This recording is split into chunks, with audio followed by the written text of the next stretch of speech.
ಹರೇ ಕೃಷ್ಣ. ಎಲ್ಲರೂ ಹೇಗಿದ್ದೀರಾ? ನಾನು ಆರಾಮಾಗಿದ್ದೀನಿ. ನೀವು ಆರಾಮಾಗಿದ್ದೀರಾ ಅಂದ್ಕೊಂಡಿದ್ದೀನಿ.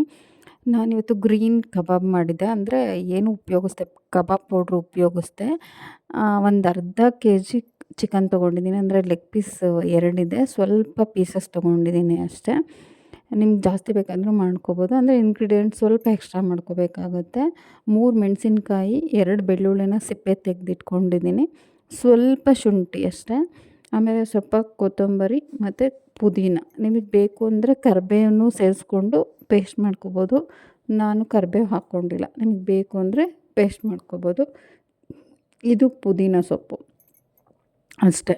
ಕೊತ್ತಂಬರಿ ಮತ್ತು ಪುದೀನ, ಹಸಿಮೆಣಸಿನ್ಕಾಯಿ, ಶುಂಠಿ, ಬೆಳ್ಳುಳ್ಳಿ ಇಷ್ಟನ್ನು ಪೇಸ್ಟ್ ಮಾಡ್ಕೊತೀನಿ. ರುಬ್ಕೊಂಡು ಬಂದು ಆಮೇಲೆ ಚಿಕನ್ಗೆ ಸೇರಿಸ್ಕೊತೀನಿ. ಹೊಸಬ್ರು ಯಾರಾದರೂ ನನ್ನ ಚಾನಲ್ ನೋಡ್ತಾಯಿದ್ರೆ ಪ್ಲೀಸ್ ಸಬ್ಸ್ಕ್ರೈಬ್ ಮಾಡ್ಕೊಂಡು ನೋಡಿ ಫ್ರೆಂಡ್ಸ್. ಪ್ಲೀಸ್ ಒಂದು ಲೈಕ್ ಮಾಡಿ. ಬೆಳ್ಳುಳ್ಳಿನ ಸಿಪ್ಪೆ ತೆಗೆದು ಸೇರಿಸ್ಕೊಂಡ್ರೆ ಚೆನ್ನಾಗಿರೋದು. ಸಿಪ್ಪೆ ಸಮೇತ ಹಾಕ್ಕೋಬೇಡಿ. ಸ್ವಲ್ಪ ಶುಂಠಿ, ಬೆಳ್ಳುಳ್ಳಿ, ಹಸಿಮೆಣಸು ಮತ್ತು ಕೊತ್ತಂಬರಿ, ಪುದೀನ ಇದೆರಡನ್ನೂ ತೊಳೆದ್ಬಿಟ್ಟು ಸೇರಿಸ್ಕೊತಾಯಿದ್ದೀನಿ. ಒಂಚೂರು ಉಪ್ಪು ಹಾಕ್ಕೋತೀನಿ ಪೇಸ್ಟ್ ಮಾಡುವಾಗ. ಉಪ್ಪು ಹಾಕ್ಕೊಂಡ್ರೆ ಸ್ವಲ್ಪ ಕಲರ್ ಚೆನ್ನಾಗಿ ಬರುತ್ತೆ, ಗ್ರೀನ್ ಕಲರು. ಹಾಗಾಗಿ ನಾನು ಎಕ್ಸ್ಟ್ರಾ ಕಲರ್ ಏನು ಆ್ಯಡ್ ಮಾಡಿಲ್ಲ. ಇದೇ ಗ್ರೀನ್ ಕಲರು ಚೆನ್ನಾಗಿತ್ತು. ಮತ್ತು ಚಿಕನ್ ಬೇಯಿಸೋದು ಸ್ವಲ್ಪ ಟೈಮ್ ಹಿಡಿಯುತ್ತೆ ಅಷ್ಟೇ. ಮಾಮೂಲಿಗಿಂತ ಇದು ಸ್ವಲ್ಪ ಚೆನ್ನಾಗಿರುತ್ತೆ. ಅಂದರೆ ಮೀಡಿಯಮ್ ಫ್ಲೇಮಲ್ಲೇ ಬೇಯಿಸ್ಕೋಬೇಕಾಗುತ್ತೆ. ನೋಡಿ ಈ ಥರ ಪೇಸ್ಟ್ ಮಾಡ್ಕೊಂಡಿದ್ದೀನಿ. ನೀವು ಬೇಕು ಅಂದರೆ ಸ್ವಲ್ಪ ಮೊಸರು ಹಾಕ್ಕೊಂಡು ಪೇಸ್ಟ್ ಮಾಡ್ಕೊಬೋದು. ನಾನು ನೀರು ಹಾಕ್ಕೊಂಡು ಪೇಸ್ಟ್ ಮಾಡ್ಕೊಂಡಿದ್ದೀನಿ. ಸ್ವಲ್ಪ ಮೊಸರು ಸೇರಿಸ್ಕೊಳ್ಬೇಕಾದ್ರೂ ಪೇಸ್ಟ್ ಮಾಡ್ಕೊಬೋದು. ಈಗ ನಾನಿಲ್ಲಿ ಕಲಿಸ್ಕೊಳ್ಳೋದಕ್ಕೆ 1.5 ಸ್ಪೂನು ಕಾರ್ನ್ಫ್ಲೋರು, ಒಂದೇ 1 ಸ್ಪೂನ್ ಮೈದಾ. ನಿಮಗೆ ಮೈದಾ ಇಷ್ಟ ಆಗಲಿಲ್ಲ ಅಂತ ಅಂದರೆ ಅಕ್ಕಿ ಹಿಟ್ಟು ಬೇಕಾದರೂ ಸೇರಿಸ್ಕೋಬೋದು. ಅದಕ್ಕೆ ನಾನು ರುಬ್ಬಿರೋ ಪೇಸ್ಟ್ನ ಸೇರಿಸ್ಕೊತಿದ್ದೀನಿ. ಅಂದರೆ ಅಕ್ಕಿ ಹಿಟ್ಟು ಮತ್ತು ಕಡಲೆ ಹಿಟ್ಟು ಎರಡನ್ನೂ ಸೇರಿಸ್ಕೊಂಡು ಮಾಡಿದ್ರೂ ಚೆನ್ನಾಗಿರುತ್ತೆ. ಮೈದಾ ಸೇರಿಸ್ಕೊಂಡ್ರೂ ಕ್ರಿಸ್ಪಿಯಾಗಿ ಚೆನ್ನಾಗಿ ಬರುತ್ತೆ. ಹಾಗಾಗಿ ನಾನು ಮೈದಾ ಹಾಕ್ಕೊಂಡಿದ್ದೀನಿ. 1 ಸ್ಪೂನು ಕಾರ್ನ್ಫ್ಲೋರು, 1 ಸ್ಪೂನು ಮೈದಾ ಹಿಟ್ಟು ಇದೆರಡನ್ನೂ ಸೇರಿಸ್ಕೊಂಡು ಆಮೇಲೆ ರುಬ್ಬಿದ ಪೇಸ್ಟು ಹಾಕ್ಕೊಂಡು ಜೊತೆಗೆ ಒಂದು ಮೊಟ್ಟೆ ಹಾಕ್ಕೋತಾ ಇದ್ದೀನಿ. ಸ್ವಲ್ಪ ಉಪ್ಪು ಇದಕ್ಕೆ ಸೇರಿಸ್ಕೊತೀನಿ. ಆವಾಗಲೇ ಸ್ವಲ್ಪ ಹಾಕ್ಕೊಂಡಿದ್ವಲ್ಲ, ಹಾಗಾಗಿ ಈಗ ಚಿಕನ್ ಸೇರಿಸ್ಕೊಳ್ಳೋದ್ರಿಂದ ಒಂದು ಅರ್ಧ ಸ್ಪೂನ್ ಉಪ್ಪು ಹಾಕ್ಕೋತೀನಿ. ಉಪ್ಪು ಹಾಕ್ಕೊಂಡು ಕಲಿಸ್ಕೊತೀನಿ. ಚೆನ್ನಾಗಿ ಕಲಿಸ್ಕೋಬೇಕು. ಮೊಟ್ಟೆ ಮತ್ತು ಪುಕಾರೆಲ್ಲ ಬ್ಲೆಂಡ್ ಆಗಬೇಕು. ಇದು ಕಸೂರಿ ಮೇಥಿ ನಿಮಗೆ ಬೇಡ ಅಂತ ಅಂದರೆ ಸ್ಕಿಪ್ ಮಾಡ್ಬೋದು. ನಾನು ಸೇರಿಸ್ಕೊತಿದ್ದೀನಿ. ಚೂರು ಅರಿಶಿನ ಪುಡಿ ಹಾಕ್ಕೊಂಡಿದ್ದೀನಿ ಕಲರ್ ಚೆನ್ನಾಗಿ ಬರಲಿ ಅನ್ನೋ ಕಾರಣಕ್ಕೆ. ಈಗ ಚೆನ್ನಾಗೆ ಸ್ಪೂನಲ್ಲಿ ಕಲಿಸ್ಕೊತೀನಿ. ನಿಮ್ಗೆ ಆದರೆ ಕೈಯಲ್ಲೇ ಕಲಿಸ್ಕೊಡಿ. ಅದು ಹಸಿಮೆಣ್ಸಿನ್ಕಾಯಿ ಹಾಕಿರೋದ್ರಿಂದ ಕೈ ಉರಿ ಬಂದುಬಿಡುತ್ತೆ ಅಂತ ನಾನು ಸ್ಪೂನಲ್ಲಿ ಮಿಕ್ಸ್ ಮಾಡಿಕೊಂಡೆ. ಆಮೇಲೆ ಚಿಕನ್ ಹಾಕ್ಕೊಂಡಾಗ ಸ್ಪೂನಲ್ಲಿ ಕಲಿಸೋಕ್ಕಾಗಲ್ಲ, ಕೈಯಲ್ಲೇ ಕಲಿಸ್ಕೋಬೇಕು. ಮೊಟ್ಟೆ ಬೇರೆ ಹಾಕಿದ್ನಲ್ಲ, ಬೀಟ್ ಮಾಡೋದಕ್ಕೆ ಅನುಕೂಲ ಆಗುತ್ತೆ ಅಂತ ಸ್ಪೂನಲ್ಲಿ ಮಿಕ್ಸ್ ಮಾಡಿಕೊಂಡೆ. ಈಗ ನೋಡಿ ಆಗಿದೆ. ಇವಾಗ ಚಿಕನ್ ಪೀಸಸ್ನ ಸೇರಿಸ್ತೀನಿ. ಬಟ್ ಇದೊಂದು ಅರ್ಧದಿಂದ 1 ಗಂಟೆ ನೀವು ಫ್ರಿಡ್ಜಲ್ಲಿ ಇಟ್ಕೋಬೇಕು. ಹಾಕಿದ ತಕ್ಷಣ ಮಾಡಲಿಕ್ಕಾಗಲ್ಲ. ಆವಾಗ ಉಪ್ಪು ಖಾರ ಎಲ್ಲ ಚೆನ್ನಾಗಿ ಹಿಡಿಯುತ್ತೆ ಮತ್ತು ಕೋಟಿಂಗ್ ಎಲ್ಲ ಚೆನ್ನಾಗಾಗುತ್ತೆ ಚಿಕನ್ ಮೇಲೆ.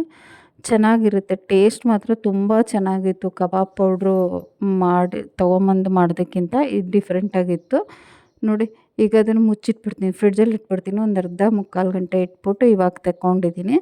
ಈಗ ಮಾಡ್ಕೊತೀನಿ. ನಾನು ಬಿರಿಯಾನಿ ಮಾಡ್ಕೊಂಡಿದ್ದೆ. ನಾನು ಅದನ್ನು ಇನ್ನೂ ರೆಸಿಪಿ ಹಾಕಿಲ್ಲ. ಬೇಕು ಅಂದರೆ ಹಾಕ್ತೀನಿ. ಆಂಬೂರ್ ಸ್ಟೈಲಲ್ಲಿ ರೆಡ್ ಕಲರ್ ಬಿರಿಯಾನಿ ಮಾಡಿದೆ, ಅದು ತುಂಬ ಚೆನ್ನಾಗಿತ್ತು. ನಿಮಗೆ ಬೇಕು ಅಂದರೆ ಕಮೆಂಟ್ ಮಾಡಿ, ಹಾಕ್ತೀನಿ. ಅಂದರೆ ಜಾಸ್ತಿ ಮಸಾಲೆ ಇಲ್ಲದೆ ಸಿಂಪಲಾಗಿ ಮಾಡ್ಕೊಂಡಿದ್ದೆ.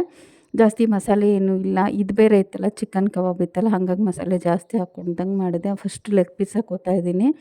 ನನಗೊಂದು, ನನ್ನ ಮಗನಿಗೊಂದು ಲೆಗ್ ಪೀಸು. ಇನ್ನು ಮಿಕ್ಕಿದ ಪೀಸೆಲ್ಲ ಅವ್ರ ಅಪ್ಪಾಜಿಗೆ. ನೋಡಿ ಚೆನ್ನಾಗಿತ್ತು. ಇಷ್ಟ ಆಯಿತು ಅವನಿಗೆ. ಅವ್ನು ತಿನ್ನಲ್ಲ ಆ್ಯಕ್ಚುಲಿ, ಎಣ್ಣೆಲಿ ಕರಿದಿದ್ದೆಲ್ಲ ತಿನ್ನಲ್ಲ. ಇದನ್ನು ತಿಂದ ಚೆನ್ನಾಗಿತ್ತು ಅಂತ ಅಂದ್ಬಿಟ್ಟು. ಆಮೇಲೆ ತೆಗೆದ್ಮೇಲೂ ಸ್ವಲ್ಪ ಇದು ಹಚ್ಬಿಟ್ಟು ಬೆಂಕಿನಲ್ಲಿ ಸುಟ್ಕೊಂಡು ತಿಂದರೆ ಕಲ್ಮಿ ಕಬಾಬ್ ಥರ ಇರುತ್ತಿದ್ದು. ಆ ಥರ ಚೆನ್ನಾಗಿತ್ತು. ನೀವೊಂದು ಸಲ ಟ್ರೈ ಮಾಡಿ. ಮಸ್ಟ್ ಯಾವಾಗಲೂ ನಾವು ಕಬಾಬ್ ಪೌಡ್ರು ತೊಗೊಂಡು ಮಾಡೋದು ಇದಾಗಿರುತ್ತೆ.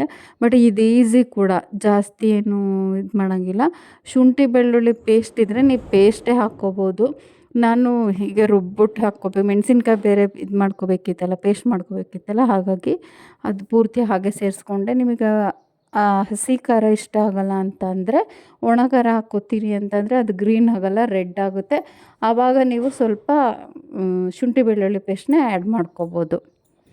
ಸ್ವಲ್ಪ ಮೊಸರು ಬೇಕಾದರೂ ಹಾಕ್ಕೋಬೋದು. ನಾನು ನಿಂಬೆಹಣ್ಣು ಹಾಕ್ಕೊಂಡು ಇದು ಮಾಡೋಣ ಅಂದ್ಕೊಂಡೆ, ಅದನ್ನು ಹಾಕ್ಕೊಳ್ಳಿಲ್ಲ. ಜಸ್ಟ್ ಮೊಟ್ಟೆನಲ್ಲೇ ಕಲಿಸ್ಕೊಂಡಿದ್ದೀನಿ. ಮೊಸರು, ನಿಂಬೆಹಣ್ಣು ಯಾವುದನ್ನು ಹಾಕ್ಕೊಂಡಿಲ್ಲ.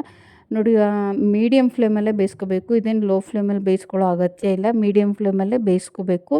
ಸ್ವಲ್ಪ ಕೆಂಪು ಬಣ್ಣಕ್ಕೆ ತಿರ್ಗೋವರೆಗೂ ಬೇಯಿಸ್ಕೊಂಡ್ರೆ ಆಯಿತು. ಈಗ ಸೆಕೆಂಡ್ ಬ್ಯಾಚು ಹಾಕ್ಕೊಂಬಿಡ್ತೀನಿ ನಾನು. ತುಂಬ ಚೆನ್ನಾಗಿತ್ತು. ಈ ಮಳೆಗೆ ಚಳಿಗೆ ಸಖತ್ತಾಗಿತ್ತು. ಒಂದು ಸಲ ಟ್ರೈ ಮಾಡಿ ನೋಡಿ ಹೇಗಿತ್ತು, ಹೇಗೆ ಬಂತು ಅಂತ ಅಂದ್ಬಿಟ್ಟು ಪ್ಲೀಸ್ ಒಂದು ಕಮೆಂಟ್ ಮಾಡಿ. ಯಾವಾಗಲೂ ರೆಗ್ಯುಲರಾಗಿ ತಿನ್ನೋದಕ್ಕಿಂತ ಡಿಫ್ರೆಂಟಾಗಿ ಮಾಡ್ಕೊಂಡು ತಿಂದರೆ ಏನೋ ಸ್ಪೆಷಲ್ ಅಂತ ಅಂದ್ಕೊಂಡು ನಾನು ಮಾಡಿದೆ. ಇಷ್ಟ ಆಯಿತು, ನಮ್ಮ ಮಗುಗೂ ಇಷ್ಟ ಆಯಿತು, ಇಷ್ಟಪಟ್ಟು ತಿಂದ.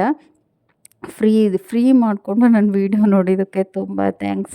ಹೀಗೆ ಸಪೋರ್ಟ್ ಮಾಡ್ತಾಯಿರಿ ಫ್ರೆಂಡ್ಸ್. ನೋಡಿ ಈಗ ಒಳಗಡೆ ಎಲ್ಲ ನೋಡಿ ಎಷ್ಟು ಚೆನ್ನಾಗಿ ಬೆಂದಿದೆ. ಖಾರ ಎಲ್ಲ ಕ್ಲೀನಾಗಿ ಹಿಡ್ದಿರುತ್ತೆ, ಉಪ್ಪು ಖಾರ ಎಲ್ಲ ಲೆಗ್ ಪೀಸಿಗೆ. ಬಟ್ ಬಿಸಿ ಇತ್ತು, ಹಿಡ್ಕೊಳ್ಳೋಕ್ಕೆ ಆಗ್ತಾಯಿರಲಿಲ್ಲ. ಈ ಫೈನಲಿ ಈ ಥರ ಇತ್ತು. ನಾನು ಸ್ವಲ್ಪ ಬೆಳ್ಳುಳ್ಳಿ ಮತ್ತು ಕರಿಬೇವನ್ನ ಎಣ್ಣೆಲಿ ಕರೆದ್ಬಿಟ್ಟು ಸೇರಿಸ್ಕೊಂಡಿದ್ದೀನಿ.